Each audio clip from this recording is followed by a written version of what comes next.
Hello students, I am Sanjay Misra. In this video I have come with a few questions of determinants which will be very useful for your preparation for board examinations. Okay, so let us take them one by one. This is the first one in which this is again a very important question using properties of determinant.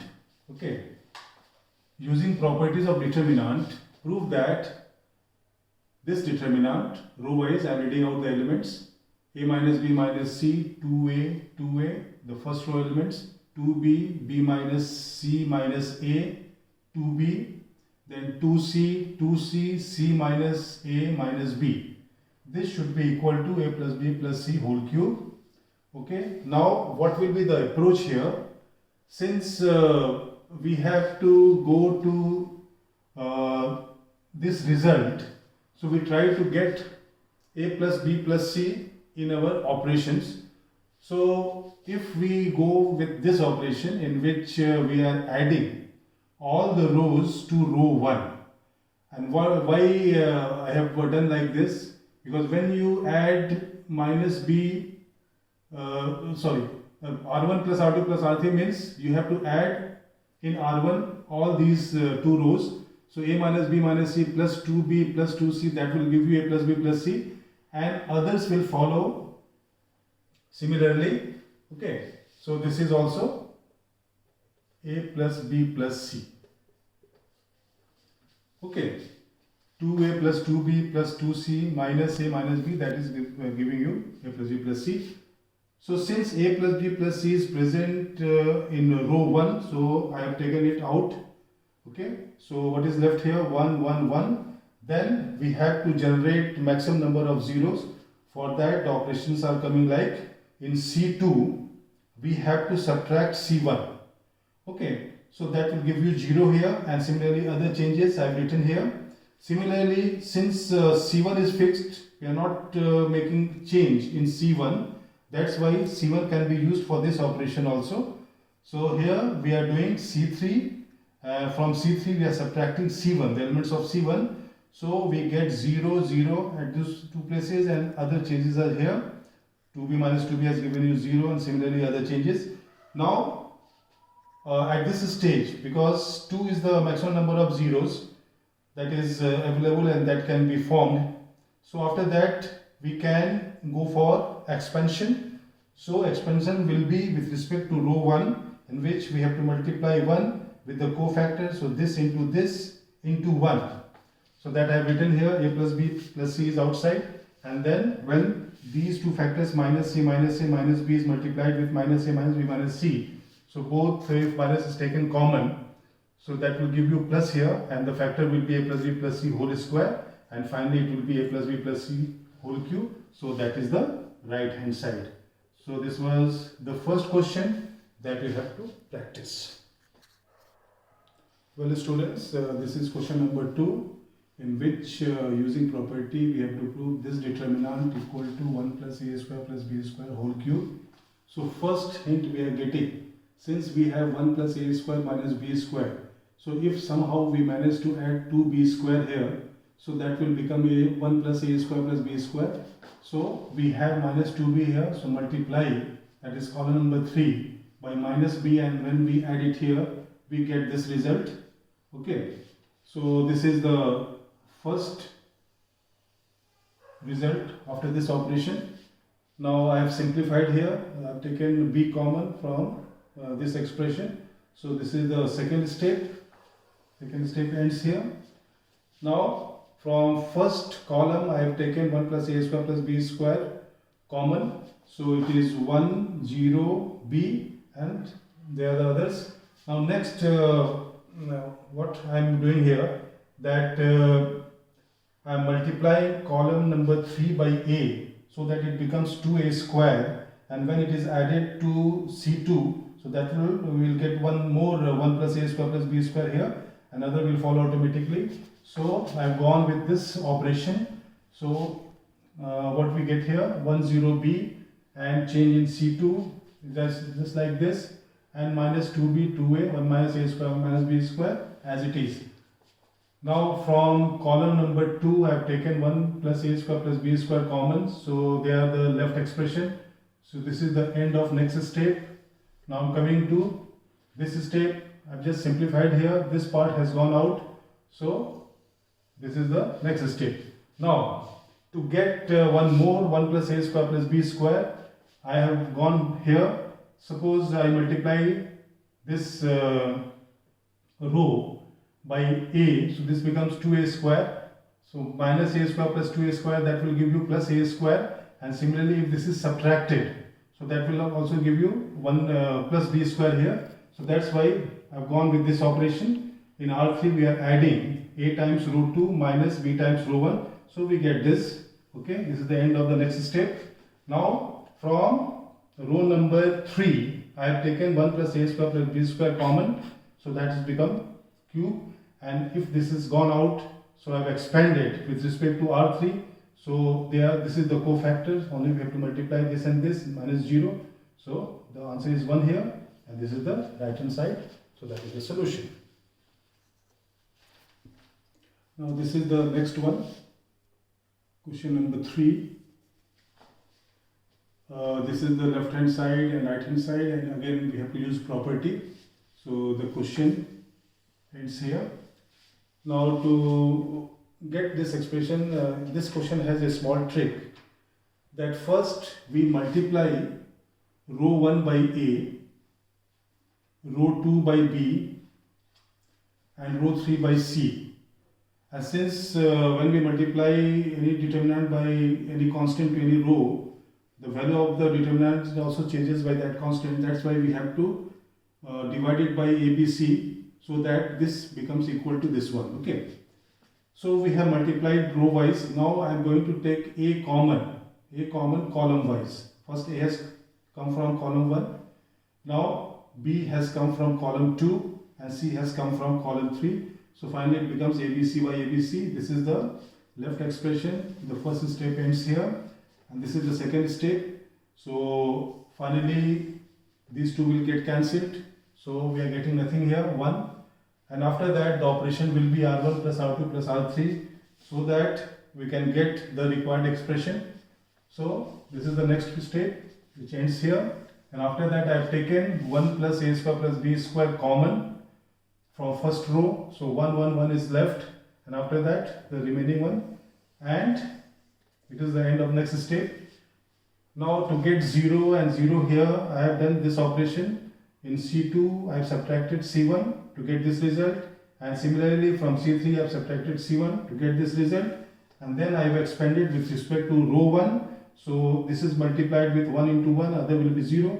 So finally we get the answer. So this is the solution. Well, this is the next question in this lot.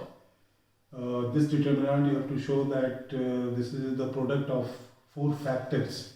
All results here are in terms of factors. So we try to create these factors by our operations, and we'll take common, and finally we'll get the result.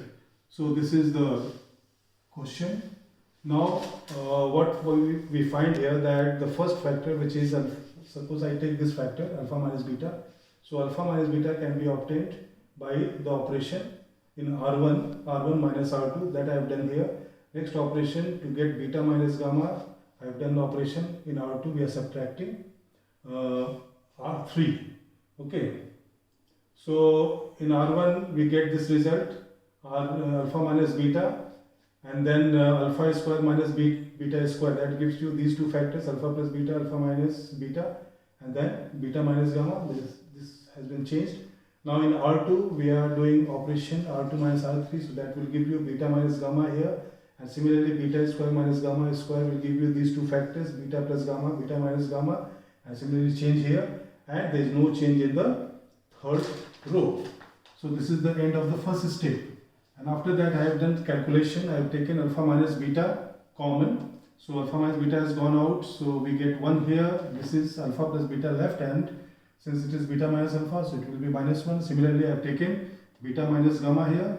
So these are the left expressions. Now this is the end of step number 2. In next step, to generate beta, next factor is alpha minus gamma or gamma minus alpha. So for that I have done this operation.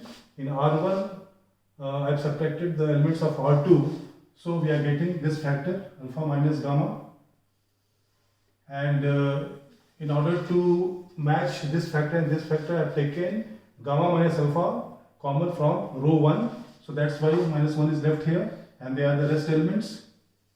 And after that we are expanding it with respect to row 1, so only this element should be multiplied by its cofactor. So leaving this and this, we get alpha plus beta plus gamma. So this is the solution. Okay, this is the next one, in which you find that the elements of column number 3, they are split in two parts. That's why we are going to use the property of sum of two determinant. So the property we have applied here. In first part I have taken this 1 1 1, and the second determinant I have taken the rest part like this. Then from the second determinant we can take x common from the first row, y common from the second, and z from the third, and also p from column number 3. So they are the common factors, and after that this is the new determinant. Okay, and after that we have to make this determinant same as this or this same as this, so this is easier to get or it will be easy for the operation to convert this determinant in this form. So I have done this operation in which I have interchanged column 1 and column 3. So 1 has come here and xyz has gone there, and after that immediately after this operation I have done this also, in which we are transforming these two columns. Okay, so this is your result. The determinant has been transformed in this form. Now we get the same determinant here, so they can be taken common. So what is left here? 1 plus p xyz, that I have written first, and this is the determinant because it is common in these two. Okay, and after that the operation is very simple. Since we have got 1 1 1 here, so simply we have to make these two 0. For that I have done operation in R2 minus R1, in R3 minus R1, and this is the result we get after that. And then we have to take the factors common. So we get y minus x is common here in R2 and z minus x in R3. So that I have taken common here. So I have taken x minus y, that's why I have written minus 1 here, and similarly changed minus x minus y. Now I have expanded with respect to column number 1. So this has been multiplied by its cofactor.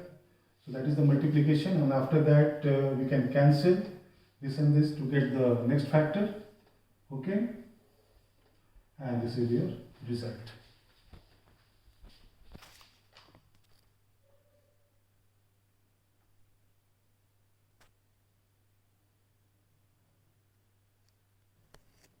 Well, this is the next one, in which you are given with one condition, that this determinant is equal to 0. Then you have to show that the triangle ABC is isosceles. ABC stands for the angles of the triangle. So this is the question. Based on property, we can see here that if we manage to get only sine A here and sine B sine C, that means doing this operation R2 minus R1, then it will be a simpler expression. Similarly, after this operation, I have subtracted the elements of R1 from R2, then I have gone to this. Now I am doing this row as simpler. So for that I have subtracted the elements of row 2 from row 3 to get this one at last.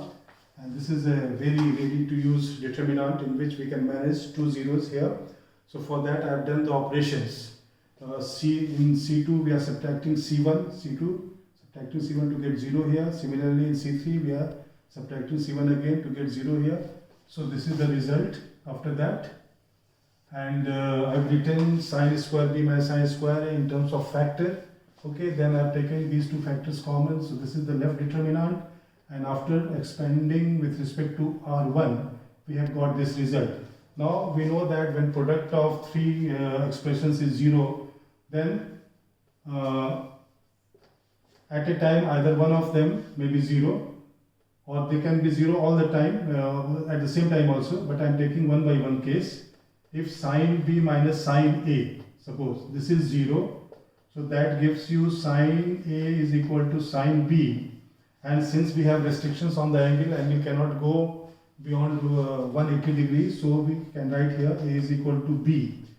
And similarly sine C minus sine A gives you C is equal to A, and this 0 gives you C is equal to A, and sine C minus sine B is equal to 0 gives you C is equal to B.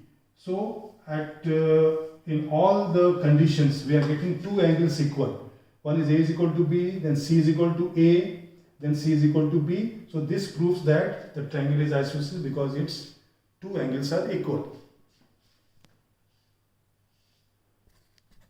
This is the end of this topic, determinant, and next I will come with my another videos on next topic.